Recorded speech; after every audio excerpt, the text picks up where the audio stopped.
रांची में मैं पढ़ाता था, मेरी सैलरी 12,000 थी। अभी हम लोग एक प्रमोशन का उससे कहीं ज्यादा चार्ज करते हैं फॉर वन सिंगल वीडियो। 1932 क्या उससे बहुत पहले का खतियान हम लोग के पास में है कि झारखंड के खाने को कोई नहीं जानता है, पर लिट्टी चोखा को सब जानते हैं, जबकि झारखंड का खाना बहुत ही ज्यादा स्वादिष्ट है। क्यों नहीं जानते झारखंड के खाने को? मैंने मास्टर्स किया है BHU से इंग्लिश लिटरेचर में। पैसा मुझे अगर यूट्यूब से मिल रहा है तो मैं जॉब पे ज्यादा ध्यान क्यों? झारखंड के राजधानी रांची के एक यूट्यूबर, एक फेमस फूड ब्लॉगर, उनके साथ आज हम एक मिनी पॉडकास्ट करने जा रहे हैं और उसमें ये जानने की कोशिश करेंगे कि यूट्यूब में वीडियो बनाना चैलेंजिंग है या इजी है, एक यूट्यूब करियर कैसा होता है और उससे वो कितना कमाई करते हैं। तो हमारे साथ में आज जुड़ने वाले हैं नीतीश एंड कुजीन चैनल के मालिक नीतीश कुमार।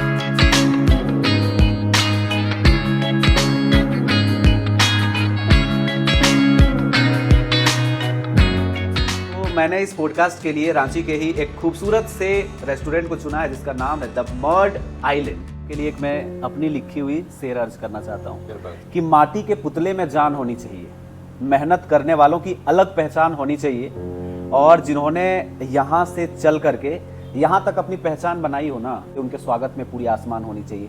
आपका बहुत बहुत स्वागत। आपका बहुत बहुत धन्यवाद और बहुत ही अच्छा परिचय दिया आपने। सभी लोगों को हमारा जोहार है।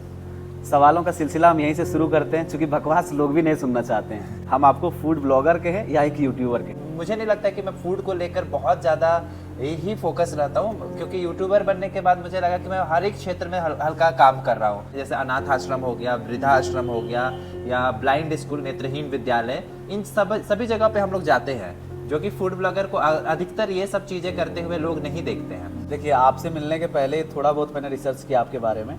आपने एक इंटरव्यू के दौरान कहा था कि मैं बाय एक्सीडेंट यूट्यूब पर आया। जी। मेरा कोई इस तरह का फोकस नहीं था। तो मुझे एक चीज़ लग रहा है कि आपने अपने जर्नी में भी जिस तरह से लिहाजा लोग मेहनत करते हैं, संघर्ष करके आप यहाँ तक पहुँचे हैं, तो वहाँ पर मेरा जाना ज़्यादा उचित नहीं होगा, ज़्यादा समय। लेकिन जो लोग यहाँ समझना चाह रहे हैं कि लोग शिफ्ट होना चाहते हैं यूट्यूब पर और सोशल मीडिया के कई प्लेटफॉर्म से वहाँ पर शिफ्ट हो रहे हैं, आपको लगता है कि रांची जैसे शहर में, झारखंड जैसे राज्य में यूट्यूब या फूड ब्लॉगिंग या और तरह की चीज़ के लिए अभी और रिवॉल्यूशन आना है?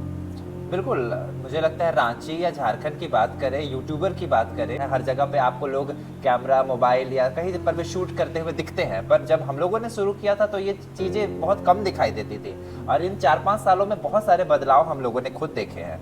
आपको चैलेंजिंग लगता है ये काम करना, इंटरेस्टेड लगता है? जहाँ पे चैलेंज है वहाँ पे इंटरेस्ट तो है। अगर हर चीज़ अगर आसानी से कर लो ना तो फिर वो चीज़ें मुझे लगता है उतनी मज़ेदार भी नहीं होती। और जहाँ पर इंटरेस्ट है वहाँ पर भी चैलेंज है। हाँ, जिस वीडियोस को क्रिएट करने में परेशानी हुई है वही वीडियोस लोगों को पसंद भी आई। इनके यूट्यूब चैनल पर 2,70,000 तकरीबन सब्सक्राइबर हैं। इंस्टाग्राम पे फैन फॉलोइंग उस टाइप का नहीं है शायद, मैं जो जानकारी, क्योंकि मैंने बहुत बाद में इंस्टाग्राम शुरू किया, क्योंकि मुझे लगता था कि इंस्टाग्राम के जो क्रिएशन है, क्रिएशन जो कहेंगे, वो बहुत ज़्यादा एक्चुअली हुआ क्या था कि बहुत ज़्यादा फेक फॉलोअर्स लोग रखते थे और मुझे ज़्यादा उसमें इंटरेस्ट नहीं आ रहा था। तो फिर मुझे बाद में ऐसा रियलाइज़ हुआ कि इंस्टाग्राम भी एक अच्छा प्लेटफॉर्म है जिसके थ्रू एक अलग टाइप की ऑडियंस आपके साथ जुड़ती है। तो फिर हम लोगों ने काफ़ी 1 साल पहले से इंस्टाग्राम पे शुरू किया है। झारखंडी व्यंजन को ही आप क्यों प्रमोट करना चाहते हैं? तो मैं प्योर झारखंडी हूँ। मैं आपको रियलिटी बता रहा हूँ, मुझे लिट्टी चोखा पसंद नहीं है। मैं लिट्टी चोखा खाना पसंद नहीं करता हूँ, पर अगर एक तरफ धुसका रोटी, छिलका रोटी और ये सब हो तो मैं वही प्रेफर करता हूँ। और मेरा जन्म झारखंड में हुआ है, मेरे पिताजी झारखंड से हैं, मेरे दादाजी झारखंड से थे, मेरे परदादा, हाँ, उससे पहले का 1932 क्या उससे बहुत पहले का खतियान हम लोग के पास में है। तो मेरे पूरे पूर्वज जो है झारखंड से है, हमारा कोई दूर दूर तक बिहार से नाता रिश्ता रहा ही नहीं। तो ये लिट्टी चोखा तो शायद वो मेरे करते बिहार घुस गए। नहीं, तो मुझे बिहार से ज़्यादा कनेक्शन भी नहीं। हाँ, मैं कह सकता हूँ कि मतलब कि हम लोग 2000 से पहले तो बिहार ही था ये सब कुछ, लेकिन हमारा जो रूट रहा है वो इसी एरिया में रहा है, रांची, गुमला, सिमडेगा, यही हमारा पूरा प्रॉपर रहा है। तो मैं इधर ही के कल्चर को अधिक फोकस किया हूँ। हमारा खान पान भी इधर से ही रहा है, शुरू से घर पे भी यही बनते आया था। तो मैंने झारखंडी खाना को ज़्यादा फोकस किया और लोगों को भी देखना पसंद होता है ये चीज़। लेकिन हर राज्य का अपना एक पहचान होता है। जैसे जैसे लिट्टी चोखा का बात आया तो वहाँ के जितने भी पब्लिक फिगर हैं, अगर आउट ऑफ बिहार जाते हैं तो लिट्टी चोखा के बारे में जरूर बताते हैं। यहाँ तक हमने किसी सिंगर को देखा था कि लंदन में इस बात का डिस्कस कर रहे तो थे। वही तो दुख की बात है ना हमारे झारखंड वालों के लिए कि झारखंड के खाने को कोई नहीं जानता है, पर लिट्टी चोखा को सब जानते हैं, जबकि झारखंड का खाना बहुत ही ज्यादा स्वादिष्ट है। क्यों नहीं जान रहे झारखंड के खाने को? लिट्टी चोखा को सब कोई जान रहे हैं, बाहर में लोग जान रहे हैं, इंटरनेशनली लोग जान रहे हैं, पर झारखंड के धुसका को तो उतना फेमस नहीं मिला है। तो अगर आप जिस राज्य में रह रहे हो, यहाँ का खाना खा रहे हो, तो उस राज्य के खाने को प्रमोट करने में तो गर्व महसूस होना चाहिए ना। क्योंकि रांची में आप घूम चुके हैं, कई सारे ऐसे जगह में जाकर के चीज़ों को दिखा चुके हैं, कैसा लग रहा है रांची? रांची मुझे लग रहा है पहले से काफ़ी प्रगति कर रहा है, काफ़ी डेवलपमेंट हो रहा है, काफ़ी अच्छे अच्छे फूड आ रहे हैं। और रांची के खाने को खाने के लिए दिल्ली से, मुंबई से, कोलकाता से बहुत सारे लोग आ रहे हैं, कुछ फूड ब्लॉगर्स आ रहे हैं। शुरुआत जब हमने की थी तब इसके बारे में कोई नहीं जानते थे। हमारे वीडियोस को देखकर दिल्ली के फूड ब्लॉगर यहाँ पर आए हैं। झारखंड में कौन सा पकवान आपको सबसे बेस्ट लगा है आज तक? अगर मैं अपनी बात करूँ तो मेरा फेवरेट धुसका है, जिसे मैं बहुत पसंद करता हूँ, और all time favourite is dhuska. एक इंटरव्यू में मैंने देखा था कि आपके पेरेंट्स भी ढाबा चलाते थे जी। क्या एक इंस्पिरेशन लाइन है ये यूट्यूब या फिर कुछ और है? मेरा जन्म भी नहीं हुआ था तब उन लोगों ने एक ढाबा शुरू किया था, क्योंकि परिवार की स्थिति मेरी उतनी ठीक नहीं थी। तो वहाँ से शुरुआत हुआ। शुरुआत में एक पेड़ के नीचे प्लास्टिक के और बांस को घेर के उन लोगों ने अपना एक छोटा सा ढाबा शुरू किया। जुगाड़ू रेस्टोरेंट कह सकते हैं उस टाइम। रेस्टोरेंट नहीं कहेंगे, उसको एक छोटा सा झोपड़ी कह सकते हैं। आपको लगता है कि ये प्रेरणादायी है आपके लिए? बिल्कुल बिल्कुल। जहाँ मतलब से आपके पेरेंट्स ने इस जर्नी को शुरुआत किया, आज आप झारखंड के फूड को प्रमोट कर रहे हैं। आज भी मैं वैसे जगह को प्रमोट करने की कोशिश करता हूँ जहाँ पर एक झोपड़ी नुमा होटल है। मेरे बहुत सारे वीडियोस आप देखेंगे जहाँ पर एक झोपड़ी है, झोपड़ी में कोई माँ है जो खाना पका रही है, उसके पूरे परिवार उसमें लगे हुए हैं। और जब भी मैं वैसे जगह पे जाता हूँ तो मुझे लगता है कि ये मेरा वही पुराना घर है जहाँ से मेरे पेरेंट्स ने शुरू की थी। आपके इंस्टाग्राम में मैं गया तो वहाँ पर मुझे बायो में डांसर रांची लिखा हुआ मिला। जी बिल्कुल। तो आप एक नया चीज जुड़ गया, एक नया क्रिएटिव चीज जिसको आप पसंद करते हैं। मैं एक ऐसा इंसान रहा हूँ शुरू से जिसे खाली बैठना पसंद नहीं। जब मैं बचपन में 4th क्लास में था तब मैंने एक डांस क्लास शुरू किया था, मतलब कि सीखना शुरू किया था, और उसके बाद से मैंने काफ़ी दिनों तक डांस सीखा था और मुझे काफ़ी मज़ा आता था। जब मैं अकेला हूँ या फिर डिप्रेस हूँ, वैसे सिचुएशन में उदास हूँ, तो जब मैं डांस करता था तो मुझे काफ़ी लाइट महसूस होता था। तो एज अ हॉबी कह सकते हैं मैंने डांस को रखा था, और मुझे अभी भी कहीं पर भी जाता हूँ तो मैं इंजॉय करता हूँ, मैं अपने लिए डांस करता हूँ जिससे मुझे खुशी मिलती है। इसलिए मैंने अपने बायो में डांसर लिखा है। अच्छा, आप अपने पूरे यहाँ तक की जर्नी में किसी ऐसे डिश के बारे में कभी खोज किया हो जो झारखंडी थाली से गायब होता जा रहा है?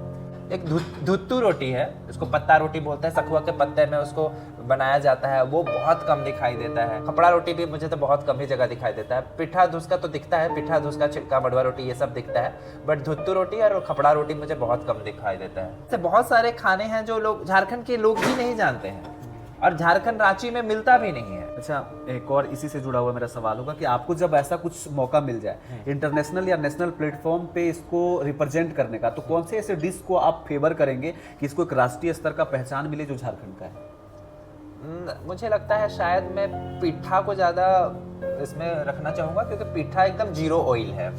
मुझे लगता है मैं पिठा को डेफिनेटली मैं चाहूँगा कि वो और ऑल ओवर जाए, क्योंकि उसके स्टफिंग जो होता है बहुत अच्छा रहता है। उड़द का हो, चना दाल का हो, बहुत अच्छा, काफ़ी सॉफ्ट होता है, एकदम गर्मा गर्म। अगर उससे कोई खाए वेज के साथ या नॉन वेज के साथ, लोग बहुत पसंद करेंगे। आपका जो नज़रिया है वो झारखंडी डिश को कहाँ देखना चाहेगा, जैसे रेस्टोरेंट तक, इंटरनेशनल प्लेटफॉर्म्स में, या सिर्फ फूड फेस्टिवल में? वो सारे जगह पे मैं नहीं चाहूँगा। ना मैं चाहूँगा कि रेस्टोरेंट पे रहे, ना मैं चाहूँगा कि फूड फेस्टिवल पे रहे, और ना ही मैं चाहूँगा कि ये आपने क्या कहा इंटरनेशनल रहे। मैं चाहूँगा कि झारखंडी खाना हर एक घर तक रहे, हर एक घर पे बने, हर एक लोगों के दिल में रहे। रोजमर्रे की जिंदगी में जिस तरीके से हम लोग घर पे दाल चावल बना रहे हैं, वैसे जो रोटी बन रहा है नॉर्मल, उसमें हम इस चीज़ को भी शामिल करें। बच्चों को टिफिन में बताएं, बच्चे भूलते जा रहे हैं, वह पिज़्ज़ा बर्गर सैंडविच ही जान रहे हैं। तो क्या आपके इस इनिशिएटिव से किसी गांव या कस्बे में रहने वाले उस स्टार्टअप कर रहे महिला को, या जो छोटे स्तर के बिजनेसमैन हैं, मझोले किस्म के बिजनेसमैन हैं जो होटल चला रहे हैं, उनको सपोर्ट मिलता है? बहुत मिलता है। हमारे पास बहुत ऐसे फीडबैक आते हैं जिससे पता चलता है। मैं खुद कॉल करके पूछता हूँ कि मेरे वीडियोस के बाद आपको क्या असर दिखा। अभी मैंने एक वीडियो डाला था एक लड़की की जो रोड पे चिकन चावल बेचती थी।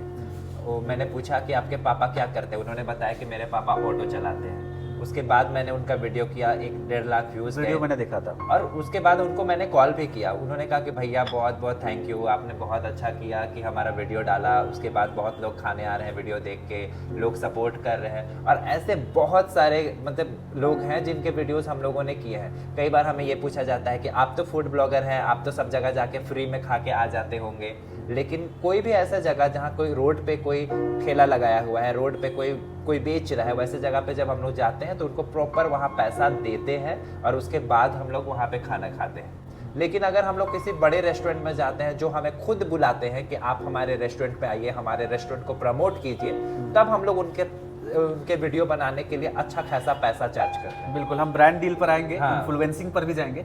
अब थोड़ा सा सवाल मेरा हटके रहेगा। अगर आपको मौका मिल जाए कि किसी बॉलीवुड स्टार को आपको इनवाइट करना हो झारखंड में, आपके साथ वो खाना बनाना चाहें, तो वो कौन से हीरो होंगे, कौन से बॉलीवुड स्टार होंगे और खाना क्या होगा? क्योंकि ये मेरा बहुत दिनों से सपना रहा है कि अपने झारखंड के लोगों को, यहाँ के एक्टर एक्ट्रेस को तो मैं बुलाता ही हूँ, कभी ऐसा मौका मिले बॉलीवुड, तो अगर फीमेल में बात करूँ तो मैं बुलाना चाहूँगा कंगना रनौत मैम को, क्योंकि उनकी बेबाक जो अंदाज है वो मुझे काफी पसंद रहता है। या ऋतिक रोशन या अमिताभ, बड़े जो स्टार्स हैं, उनको मैं चाहूंगा कि मैं उनके साथ कभी खाना क्या होगा, अब खाना क्या परोसेंगे? ऑब्वियसली अगर वो रांची झारखंड में आएंगे तो मैं उनको झारखंडी खाना ही ऑफर करूंगा, और वो एक बहुत अच्छा तरीका होगा अपने झारखंड के खाने को इंटरनेशनली, ग्लोबली सब जगह पे प्रमोट करना। अब हम थोड़ा सा बिजनेस मॉडल से जुड़े हुए सवाल ले लेते हैं, क्योंकि इंसान को सरवाइव करने के लिए, उनके जीवन यापन के लिए फिनेंशियली एक तरह का सपोर्ट मिल पाना उसके कार्य से जो वो कर रहा है, ये बहुत ज़रूरी होता है, उसके स्किल से, या वो जो जिस क्षेत्र में काम कर रहा है। आपकी कमाई का मुख्य हिस्सा यूट्यूब है या कुछ और? मैंने साइंस लेकर सेंट जेवियर्स कॉलेज से 12th में अपना इंटरमीडिएट किया। मैंने इंग्लिश लिटरेचर से अपना ग्रेजुएशन किया है। मैंने मास्टर्स किया है BHU से इंग्लिश लिटरेचर में, BHU से जी। और उसके बाद मैंने सेंट जेवियर्स कॉलेज रांची से अपना B.Ed प्रोग्राम किया है। इतना पढ़ने के बाद, इतना पढ़ाई जब लोग करते हैं तब वो चाहते हैं कि वो जॉब करें, और इतना पढ़ाई करने के बाद मैं जॉब नहीं कर रहा हूँ और मैं यूट्यूब कर रहा हूँ। बिल्कुल। अगर मुझे यूट्यूब से पैसे नहीं आ रहे हैं, या तो यूट्यूब से मेरा अर्निंग नहीं है, या यूट्यूब मुझे पैसे नहीं दे रहा है, तो मेरे पास इतना फालतू का टाइम तो नहीं है कि मैं रोज दिन वीडियो बना के यूट्यूब पे डालूंगा। डेफिनेटली मुझे यूट्यूब से कुछ इनकम हो रहा है, और कुछ ऐसा इनकम हो रहा है कि मैं जॉब को नहीं कर रहा हूँ और यूट्यूब कर रहा हूँ। जॉब के ऑफर मिले थे, क्योंकि ये ग्राउंड मेरा छूट ही गया था, आपके स्टडी के बारे में मैं डिस्कस ही नहीं किया। बहुत अच्छा चीज़ आपने कहा कि आपने BHU जैसे संस्थान से पढ़ाई किया है, क्योंकि अगर भारत की बात करें तो भारत अल्टीमेटली हम लोग क्या देखते हैं, हम जॉब करें तो हमें एक अच्छा पैसा मिले, यही हम लोग देखते हैं। पैसा, खुशी, हाँ, सेटिस्फैक्शन मिले, पैसा मिले, एक रिस्पेक्ट मिले। और एक तरफ जॉब को लेकर चलते हैं, जॉब में मुझे जो मिल रहा था उससे कई ज़्यादा मुझे प्यार, लोगों का सपोर्ट मिल लीजिए। और मेनली बात करते हैं पैसा मुझे अगर यूट्यूब से मिल रहा है तो मैं जॉब पे ज़्यादा ध्यान क्यों दूँ। और शायद एक टाइम था जब मैंने जॉब के लिए सोचा था, जॉब करने का सोचा था, और मेरा जो क्वालिफिकेशन है और जितना मेरा कॉन्फिडेंस है, जितना मेरा एक्सपीरियंस है, यहाँ पे मैं थोड़ी सी अपनी तारीफ करना चाहूँगा। मैं इजीली कहीं पर भी जॉब ले सकता हूँ। गवर्नमेंट जॉब की बात करें, प्राइवेट जॉब? प्राइवेट जॉब की मैं बात कर रहा हूँ। गवर्नमेंट जॉब के लिए तो यहाँ पे मेरे से बड़े बड़े लोग यहाँ पे घिस रहे हैं और लाइन में लगे हुए हैं। मैं थोड़ा सा BHU के बारे में डिस्कस करना चाहेंगे, वहाँ भी लोगों का जाने का सपना रहता है। हाँ, तो उसके लिए मैंने एजुकेशन की पढ़ाई, उसके लिए मैंने प्रॉपर एक एंट्रेंस एग्जाम दिया था। उस एंट्रेंस एग्जाम में मेरे मार्क्स आए थे, तब मैंने क्वालिफाई किया था। एक्सपीरियंस रहा था वहाँ का? 2 साल में था बनारस में। बनारस एक तरह का मुझे लगता है लाइफ चेंजिंग मोमेंट होता है सबके लिए। लोग जाते कुछ विचार से है, बनारस में रहने के बाद उनका विचार बदल जाता है। BHU के बाद जब मैं रांची आया तो मैंने एक स्कूल ज्वाइन किया। उस स्कूल में प्रॉपर मैं 1 साल मैंने पढ़ाया है, तो शुरू से था कि मैं कुछ करूँ। हाँ, मुझे उस वक्त पे बहुत कम पैसे मिलते थे स्कूल पे पढ़ाने के लिए, 12,000 समथिंग मिलता था पर मंथ। ये रांची में मैं पढ़ाता था, मेरी सैलरी 12,000 थी। अरे अच्छा खासा मिल जाता था। अच्छा खासा कहाँ था? 12,000 नहीं मिलता है लोगों को ना आज के टाइम में। रांची में मिल जाता है। अभी हम लोग एक प्रमोशन का उससे कई ज्यादा चार्ज करते हैं फॉर वन सिंगल वीडियो। तो हमारे लिए मुझे लगता है कि शायद मुझे बहुत कम पैसे मिलते थे और मैं बहुत कम पैसे में सर्वाइव करता था। बट आज लगता है कि हाँ चलो ठीक है, वो भी एक सीखने का मौका था मेरे लिए। तो मैंने बहुत कुछ सीखा है उस पीरियड से भी, उस टीचिंग पीरियड के बाद। ज्यादा क्या फेवर करते हैं, ब्रांड डील, स्पॉन्सरशिप या रेस्टोरेंट प्रमोशन? इस तीन अब तो आप देखोगे कि रेस्टोरेंट्स के वीडियो मेरे यूट्यूब चैनल पे नहीं आते हैं। रेस्टोरेंट्स के वीडियो मेरे केवल इंस्टाग्राम पे आते हैं। तो मैंने अभी थोड़ा सा सेपरेट कर दिया है। इंस्टाग्राम जस्ट फॉर लाइक थोड़ा सा फैंसी रेस्टोरेंट, रिजॉर्ट और थोड़ा सा उस टाइप के हाई चीज़ों फाई को चीजों को promotion इंस्टाग्राम करने के लिए। और यूट्यूब थोड़ा देसी, देहाती, झारखंडी, Knowledge। लोकल या स्ट्रीट फूड के लिए मेरा यूट्यूब है। तो 2 प्लेटफॉर्म है और दोनों पे मैं अलग अलग तरीके से काम कर रहा हूँ। घर में सीख खाना रहे कौन बनाता है? हैं। घर मुझे खाना बनाना आता है, पर मेरा खाना बनाया हुआ कोई नहीं खाता है, ये रियलिटी है। शायरी हो गया। हाँ, मैं खाना बना सकता हूँ, पर पता नहीं मेरे घर वाले मेरे खाने को वो एडमायर नहीं करते, कभी नहीं पसंद करते हैं। उन मेरे भैया को लगता है अपना कि खाना आप बनाया हुआ खुद पसंद आता है? नहीं, मैं लास्ट टाइम चिकन बनाया था, बहुत बेकार बनाया था मैंने। एक ऐसा भी फूड ब्लॉगर है रांची में जो काफी फेमस है, लेकिन अपना खाना बनाया हुआ मुझे खुद अपना ही खाना पसंद नहीं आता है। पसंद आता है, पता नहीं क्यों। देख लो और भाई। मेरे सारे फ्रेंड्स भी मुझे बोलते हैं कि तुम्हारा खाना खाना तो रिस्की है। तो मुझे प्रॉपर फिर भी फूड ब्लॉगर हो। फूड ब्लॉगर खाना खाने में ज्यादा माहिर होते हैं। अब चूंकि बिजनेस मॉडल के सेगमेंट पर हम लोग चर्चा कर रहे थे, इसलिए पूछना मेरा लाजमी होगा कि अगर मैं पूछूं, अगर आप बताना चाहें तो जी। महीने की इनकम, लोग ना जब शादी का टाइम आता है, घर में और कोई चीज आता है, किसी को जज करना होता है ना, तो ऑब्वियसली पूछते हैं कि बंदा कमाता कितना है। हर कोई जानना चाहता है, उसके रिश्तेदार किस पोस्ट पर है, बाद में जानते हैं, पहले कमाते कितना हो। जी। तो कमाई कितनी हो जाती है एक महीने? मुझे लगता है कि मैं शुरू से, मुझे तो एक्सपेक्ट ही नहीं था। जब YouTube शुरू किया था तो पता ही नहीं था कि YouTube से पैसा वैसा भी आएगा। जब पहली बार अकाउंट में पैसे आए, तब मैंने देखा कि अरे YouTube से पैसे आए। आज से 4 साल पहले की बात है, जब से मेरे चैनल से मोनेटाइज हुआ है, तब से मुझे रेगुलर पैसा आ रहा है। एक बार भी ऐसा नहीं हुआ कि पैसा नहीं आया है। 4 साल से लगातार पैसे आ रहे हैं। शुरू में थोड़े कम पैसे आए थे, उसके 1 साल के बाद थोड़े और अच्छे पैसे आए, फिर अच्छे और पैसे आए। तो अब जिस तरीके से मेहनत करते जा रहे हैं वीडियोस, अभी करंट में क्या आ रहा है ये तो बताया ही नहीं। अब तो एक अप्रोक्सीमेट फिगर कम से कम तो अगर आप बताना चाहें। मैं यही बोल रहा हूँ कि अब मैंने ये सोच लिया कि अब मैं जॉब तो नहीं करूंगा। अब मैं जॉब के लिए अप्लाई भी करना बंद कर दिया है। अब मैं सोच भी नहीं रहा मुझे जॉब करना। मुझे कुछ और करना है जो मेरे बकेट लिस्ट में है कि मुझे ये करना है। और हाँ, इतने पैसे आ जाते हैं हर महीने कि मैं खुश हूँ, सेटिस्फाइड हूँ, बहुत हैप्पीली हूँ और इस चीज में मुझे मजा आ रहा है, बहुत कुछ सीखने को मिल रहा है। कोई फिगर नहीं है, बहुत लंबा डिस्कस कर दिया लेकिन फिगर अभी आउट नहीं हो पाए। चलिए, वैसे भी जेन्युइन लोग से आप पूछेंगे ना भैया कितने कमाते हो महीने को, वो भी नहीं बताता है। क्योंकि इंसान का मतलब कहावतों में एक डायलॉग है कि इंसान को अपनी कमाई और दूसरा एक और चीज है, उसको नहीं बताना चाहिए। क्योंकि हम नहीं, मुझे लगता है कि अभी YouTube से अलग पैसे आ रहे हैं, फिर हम लोग कुछ ब्रांड प्रमोशन कर रहे हैं, उसके अलग पैसे आ रहे हैं। तो अभी तो 2-3 एरिया हमारा रास्ता हो गया है। इंस्टाग्राम का अलग कुछ कर लेते हैं, यूट्यूब का जो जनरेट होता है वो अलग होता है। अब लेकिन शॉर्ट आंसर टाइप में हम लोग short, चलेंगे ना। short, जी। ये है कि अगला है कि आपके हिसाब से झारखंड के किस पब्लिक फिगर ने, किस व्यक्तित्व ने झारखंड का नाम यहाँ तक पहुँचाने का काम किया है? महेंद्र सिंह धोनी सर। मनोज डे ज्यादा पसंद आते हैं कि डांसर सनातन, दोनों झारखंड के क्रिएटर? अगर दोनों के कंपैरिजन की बात करें, दोनों का अलग अलग जर्नी रहा है। मनोज दे सर कुछ अलग क्षेत्र में काम कर रहे हैं, डांसर सनातन बिल्कुल एक अलग क्षेत्र में काम कर रहे हैं। तो पर अगर पॉपुलैरिटी के हिसाब से हम लोग बात करें तो शायद मनोज दे सर की पॉपुलैरिटी ज़्यादा हुई है। इंस्टाग्राम अच्छा है, यूट्यूब अच्छा है, या सोशल मीडिया का कोई और प्लेटफॉर्म? मुझे लगता है यूट्यूब अच्छा है। एक क्रिएटर की जिंदगी में सबसे ज्यादा चैलेंजिंग चीज क्या है? एक क्रिएटर की जिंदगी में सबसे ज्यादा चैलेंजिंग हर दिन होता है कि उसको नेक्स्ट वीडियो क्या रखना है, Content। क्या आगे क्या होगा। जैसे मुझे अभी अपना नेक्स्ट स्टेप्स पता नहीं है कि मैं क्या करने वाला हूँ, तो वो मेरे लिए चैलेंजिंग है। बिल्कुल। जयराम महतो को जानते हैं? क्या कहना चाहेंगे? मैं उनके राजनीतिक जो क्षेत्र है उसके बारे में मुझे ज़्यादा जानकारी नहीं है।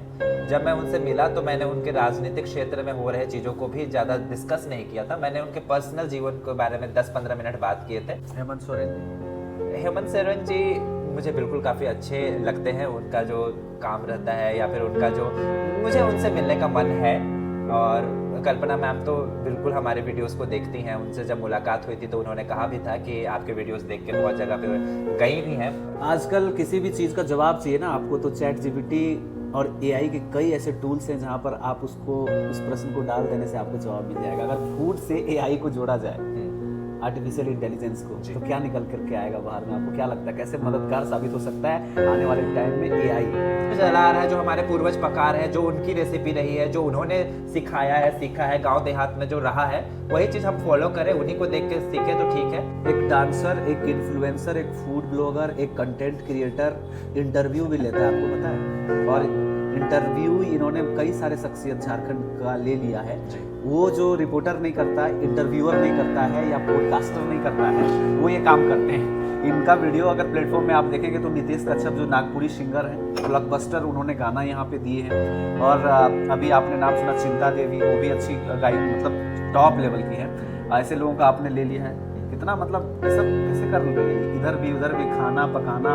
हम लोग, मुझे पता है, मैं जिस क्रिएटर से या जिस चीज को मुझे शायद 1 महीना बाद करना, उसकी प्लानिंग प्लॉटिंग में अभी से करना शुरू कर देता हूँ। बट हाँ, ओवरऑल इंस्पिरेशन का कोई एक फेस जिसको याद करके आप मोटिवेट होते हो? आई थिंक मेरे भाई मेरे लिए सबसे बड़े इंस्पिरेशन रहते हैं। ये किसी और सेगमेंट में विस्तृत बातें होंगी, लेकिन फिलहाल जो हमारा सेंटर था इस पॉडकास्ट का, वो ये जानना था कि एक ब्लॉगर, एक यूट्यूब कंटेंट क्रिएटर अगर पढ़ाई लिखाई करके भी, तमाम चीज़ों को करके भी यूट्यूब में शिफ्ट होना चाहता है, एज अ करियर वहाँ पे काम करना चाहता है, तो उसके लिए वो ज़िंदगी कितना सेफ है, जिसका जवाब अब रिपीटेड क्वेश्चन करके, क्योंकि रिपीटेड क्वेश्चन अलाउ नहीं करता, लेकिन फिर से मेरा सवाल होगा यही कि आप जो लाइफ जी रहे हैं, ये ब्रांडिंग का, इन्फ्लुएंसिंग का, प्रमोशन का, यूट्यूब कंटेंट क्रिएशन का, सबके लिए आसान नहीं होता है, कंटेंट खोजना आसान नहीं होता है, उसके बावजूद भी मुझे आपको लगता है ये करियर सही है आपका? देखिए, मुझे लगता है, आपने देखा, सबसे पहले मैंने अपना एजुकेशन कंप्लीट किया। आज अगर किसी भी कारणवश मेरा जो चैनल है, YouTube channel Nitish and cuisine delete हो जाता है, 0 सब्सक्राइबर उड़ जाता है, तो मेरा करियर क्या खत्म हो जाएगा? नहीं, क्योंकि आपका फेस, क्योंकि मैंने इतनी पढ़ाई की हुई है कि मैं अपने दम पर फिर से कोई बिजनेस कर सकता हूँ। मैंने इतना किया हुआ है, मैंने 7-8 साल जो पढ़ाई किया है, या फिर जो भी मेरा प्लान बी है वो मेरे साथ है। अगर ये सोशल मीडिया है ठीक है, बट इतनी भी हिम्मत होनी चाहिए कि हाँ, अगर सब कुछ खत्म हो गया तो मैं 0 से स्टार्ट कर सकता हूँ। ये तो सेटिस्फेक्शन वाली बात होगी, ये बात मैं समझ रहा हूँ, लेकिन प्रैक्टिकल बात मैं कर रहा हूँ नीतीश भाई, कि आपको लगता है कि वो जो कमाई हम पढ़ के किसी जॉब में, आईटी सेक्टर में जाकर के, एमबीए करके या कुछ और करके कमाते, सबसे बड़ी बात है कि क्या आप कितने संतुष्ट हैं। अगर मैं सोशल मीडिया में हूं और मैं खुद ही संतुष्ट नहीं हूं, खुद ही खुश नहीं हूं, तो बेकार है सोशल मीडिया। और अगर आप किसी और जॉब अगर में मैं, हाँ, और अगर मैं किसी बेकार। जॉब में हूँ, वहां पे मुझे लग रहा है कि मैं सुबह 9 बजे से शाम 6 बजे तक मैं घिस रहा हूँ, किसी के ऊपर मैं दबा हुआ हूँ, कोई मुझ पे हुक्म चला रहा है, मुझे छुट्टियां नहीं मिल रही है, मैं खुश नहीं हूँ, मेरे पास समय नहीं है, तो बेकार है वो जॉब है। मेरा अंतिम सवाल एक यंग क्रिएटिव डैशिंग और ग्रोइंग पर्सनालिटी से ये होगा कि आप